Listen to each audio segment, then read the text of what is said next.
நான் doctor V முத்து, orthopaedic surgeon, எலும்பு முறிவு அறுவை சிகிச்சை நிபுணர், மயிலாடுதுறை மகாதான தெருவில் ராம் எலும்பு முறிவு அறுவை சிகிச்சை மருத்துவமனையில் பணிபுரிந்து வருகிறேன். இது ஒரு தாலுக் ஹெட் குவார்டர்ஸ். மயிலாடுதுறை நகரத்தில் மக்களுக்கு இங்கு உள்ள வசதிகளை வைத்துக்கொண்டு பெரிய நகரத்தில் உள்ள அளவுக்கு ஒரு நல்ல தரமான மருத்துவ சிகிச்சையை, அறுவை சிகிச்சை முறைகளை மக்களுக்கு சேவையாக செய்து வருகிறோம். வணக்கம் டாக்டர். இந்த மயிலாடுதுறை பகுதியில் கிட்டத்தட்ட 20 வருஷமாக ப்ராக்டிஸ் பண்ணிட்டு இருக்கீங்க. இந்த பகுதியில் எலும்பு முறிவு அறுவை சிகிச்சை முதலாக ஆரம்பித்ததை நீங்கள் தான் நாங்கள் அறிவோம். நான் உங்ககிட்ட பொதுமக்கள் விழிப்புணர்வுக்காக சில கேள்விகள் கேட்கலான்னு வந்திருக்கேன். முதல்ல வயசானவங்களுக்கு வரக்கூடிய மூட்டு வலி பற்றி தெரிஞ்சுக்கணும்னு நினைக்கிறேன். வயசானாலே மூட்டு எலும்பு வலி வருது.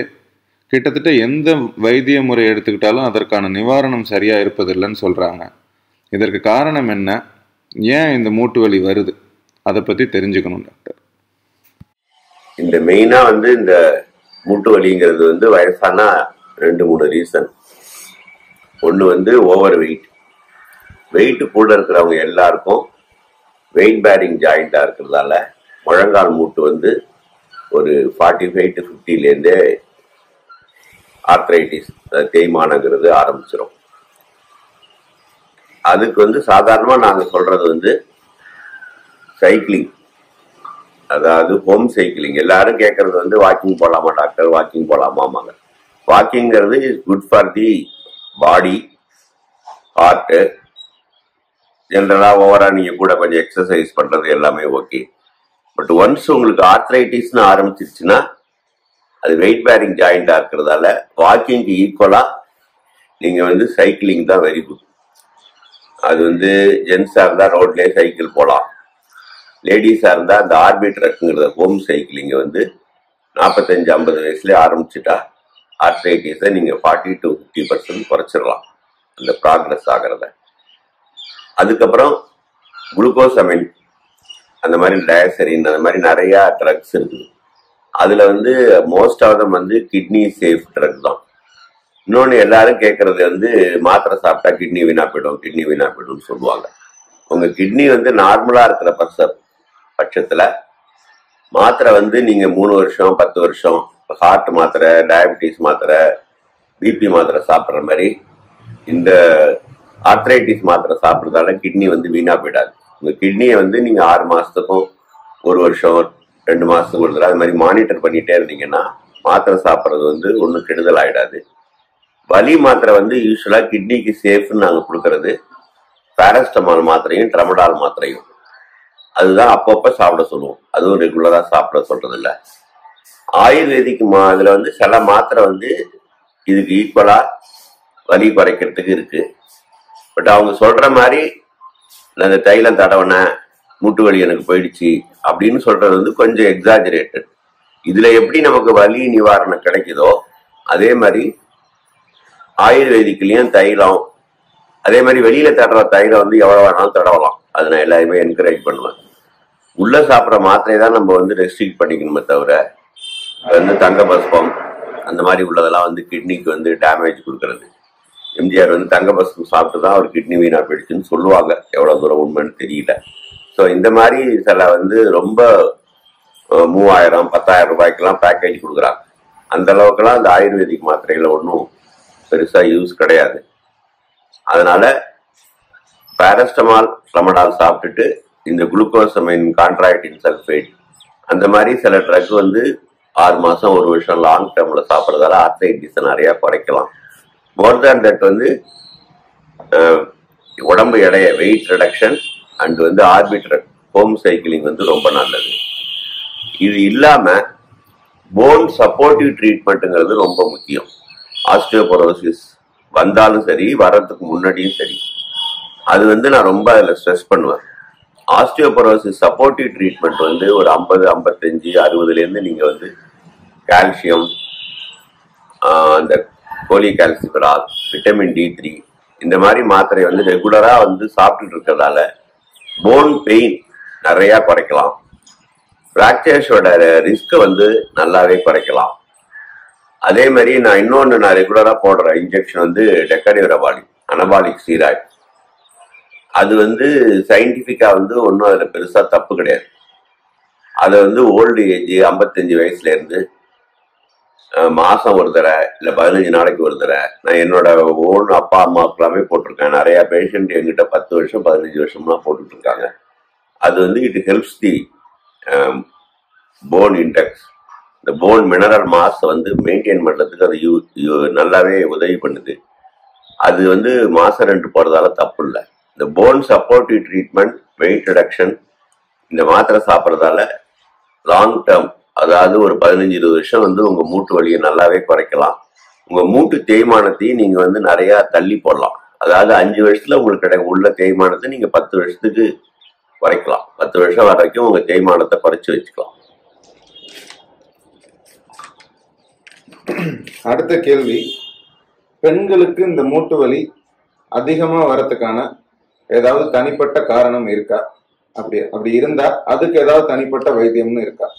அதாவது யூஸ்வலா பெண்களுக்கு வந்து போஸ்ட் மெனோபாஸ் முடிஞ்ச பிறகு அந்த ஈஸ்ட்ரோஜன் எஃபெக்ட், ஹார்மோன்ஸ் எஃபெக்ட் போன உடனே போன் வந்து சீக்கிரம் தேய்மானம் ஆக ஆரம்பிச்சிடும். அதே மாதிரி டிஸ்ட்ரக்டமி, அதாவது கர்ப்பப்பை எடுத்துடுறாங்க இல்லையா, அவங்களுக்கும் வந்து தேய்மானம் ஆகும். ரெண்டாவது வந்து நிறைய பேர் சொல்றது எப்படின்னா, கர்ப்பப்பை எடுத்துட்டு ஓவரீஸ் மட்டும் ரீட்டைன் பண்ணிட்டோம்னு சொல்லுவாங்க. பட் ஓவரீஸ் வந்து எனக்கு தெரிஞ்ச வரைக்கும் மென்ஸ்ட்ருவேஷன் ஃபங்க்ஷன் இருக்கிற வரைக்கும் தான் ஓவரீஸ் வந்து ஹெல்த்தியாக இருக்கும். மென்ஸ்ட்ருவேஷன் நீங்கள் யுட்ரஸ் கர்ப்பப்பை எடுத்துட்டு வெறும் ஓவரி ரீட்டைன் பண்ணுறதால அந்த ஹார்மோன் எஃபெக்ட்ஸ் வந்து 100% அவங்களுக்கு கிடைக்காது. ஸோ அவங்களும் வந்து லைஃப் டைம் வந்து போன் சப்போர்ட்டிவ் ட்ரீட்மெண்ட் வந்து ஆரம்பிக்கிறதா நல்லது.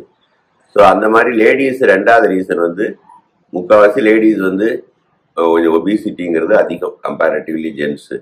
ஸோ அவங்களுக்கும் வந்து அந்த வெயிட் கான்ஷியஸ், அதாவது உடம்பு வெயிட்டை வந்து எடையை வந்து நம்ம கட்டுப்பாட்டில் வச்சுக்கணுங்கிறது தேவையாக இருந்துக்கிட்டு இந்த போன் சப்போர்ட்டிவ் ட்ரீட்மெண்ட்டும் அவங்க பண்ணுறப்ப அவங்களுக்கு வந்து நல்லாவே இந்த மூட்டு வலி வந்து குறையும். அதனால தான் அவங்களுக்கு அதிகமாக இருக்குது.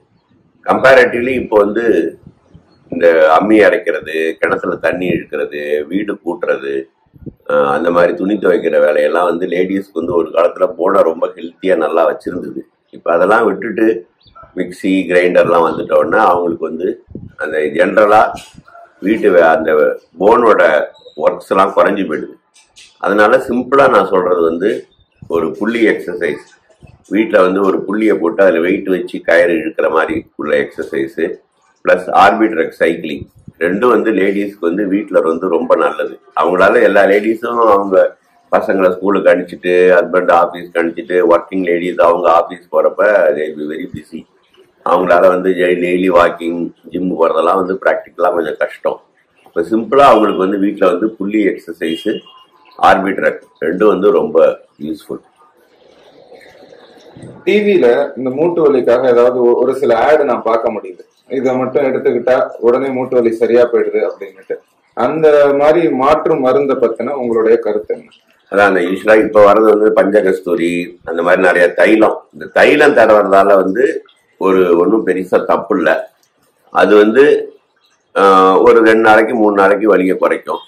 பட் லாங் டேர்மில் உங்கள் ஆர்த்ரைட்டிஸை வந்து எஃபெக்டிவாக குறைக்கிற மருந்துங்கிறது வந்து இப்போ நான் சொன்ன மாதிரி குளுக்கோசமைன் அந்த மாதிரி சில ஆயுர்வேதிக் மருந்து இருக்குது. அது வந்து உங்களுக்கு இட் வில் ஹெல்ப் ஒரு 10%. நான் முன்னாடி சொன்ன மாதிரி உங்களுக்கு வந்து மருந்து மாத்திரைங்கிறது 10லேருந்து 20%.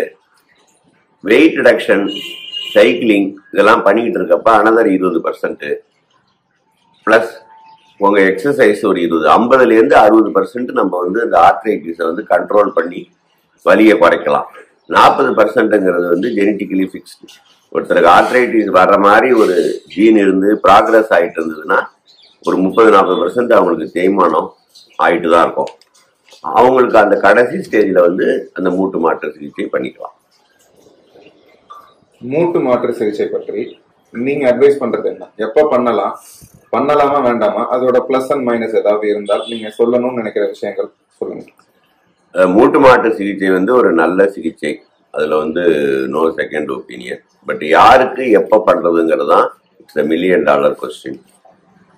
யங் ஏஜ்ல, அதாவது ஒரு 30-40 வயசுல வந்து ஹிப் ஜாயிண்ட் பொறுத்த வரைக்கும் இடுப்பு மூட்டு அதுல வந்து ஏவாஸ்குலர் நெக்ரோசிஸ்ங்கிறது வரும், ரொமட்டாய்டு ஆர்த்ரைட்டிஸ்ங்கிறது வரும். அதுதான் வந்து ஒரு 30-40 வயசுக்குள்ளேயே அவங்களுக்கு வந்து ஜாயிண்ட் வந்து ரொம்ப வீணா போய் ஜாயிண்ட் மாத்துற மாதிரி ஒரு ஸ்டேஜ் தேவைப்படும் ஹிப் ஜாயிண்ட்டை பொறுத்த வரைக்கும். ஸோ அந்த ஹிப் ஜாயிண்ட் ஆப்ரேஷன் வந்து ஜாயிண்ட் ரீப்ளேஸ்மெண்ட் யங் ஏஜ்ல ரொமட்டாய்டு டிசீஸ்லயும் ஏவாஸ்குலர் நெக்ரோசிஸ்னு அதனுடைய ரத்த ஓட்டம் குறையிறது. மேபி ஸ்டீராய்டு மாத்திரை சாப்பிட்றதால இல்ல அன்எக்ஸ்பிளைன் ரீசனால அந்த ரத்த குழாயில போற ரத்த ஓட்டம் குறையிறதால குறையும். அது ரெண்டுல தான் வந்து யங் ஏஜ் ஒரு less than 45-35 அப்போ வந்து ரீப்ளேஸ்மெண்ட் பண்றோம். அது ரியலி யூஸ்ஃபுல். முழங்கால் அதே மாதிரி நீ ரீப்ளேஸ்மெண்ட், முழங்கால் மூட்டு மாற்று சிகிச்சை, ஹிப் ரீப்ளேஸ்மெண்ட், அதெல்லாம் வந்து இன்னும் ஏஜ் யூஸ்வலா அதுக்கு நம்ம கொடுக்குற ஏஜ் வந்து நாங்க வந்து 8-10 வருஷம் கொடுக்குறோம். ஸோ அதனால அந்த பேஷண்ட் வந்து ஒரு 60-65 வயசுக்கு அப்புறம் அந்த ஆப்ரேஷன் பண்ணிக்கிட்டாங்கன்னா அவங்களுக்கு ஒரு 75 வயசு வரைக்கும் அவங்க வந்து ஒரு ஹெல்த்தியா ஒரு ஆக்டிவா இருக்கலாம். அதனால 60-65 வயசு வரைக்கும் அந்த ஆப்ரேஷனை தள்ளி போட சொல்லுவோம். அது வரைக்கும் இப்ப நான் முதல்ல சொன்ன மாதிரி இந்த வெயிட் ரிடக்ஷன், இந்த வேற பாக்கி ஜாயிண்ட் சப்போர்ட்டிவ் ட்ரீட்மெண்ட் அதெல்லாம் பண்ணிட்டு எப்ப அவங்களால வலி வந்து ரொம்ப நடக்க முடியலையோ, ரொம்ப ஜாயிண்ட் ஸ்டிஃப் ஆயிடுச்சு, ஒரு 15-20 நிமிஷம் கூட நடக்க முடியல, ஒரு கார்ல ஏற முடியல, ஒரு கல்யாணத்துக்கு போயிட்டு அட்டன் பண்ணிட்டு வர முடியல, அந்த மாதிரி ஒரு ஸ்டேஜில் வந்து முழங்கால் மூட்டு அறுவை சிகிச்சை, ஹிப் ரீப்ளேஸ்மெண்ட் பண்ணிக்கிட்டோம்னா அவங்களுக்கு ரியலா அது யூஸ்ஃபுல்லா இருக்கும். ஹிப்பு ஜாயிண்ட்டை பொறுத்த வரைக்கும் ஃப்ராக்சர்ல ஏஜ் ஆனவங்களுக்கு சில பேருக்கு ரீப்ளேஸ்மெண்ட் பண்ணிடுவோம், சில பேருக்கு வந்து ஃபிக்சேஷன் பண்றோம். அதுல வந்து ஏஜ் ஒரு 75-80க்கு அப்புறம் அது அந்த பேஷண்ட்டை பொறுத்து சில பேருக்கு ரீப்ளேஸ்மெண்ட் பண்ணுவோம். முழங்கால் மூட்டு அறுவை சிகிச்சை மட்டும் தேய்மான ஆயுதான் ஒரு 55-55லேருந்து 65க்கு பிறகு பண்றது நல்லது.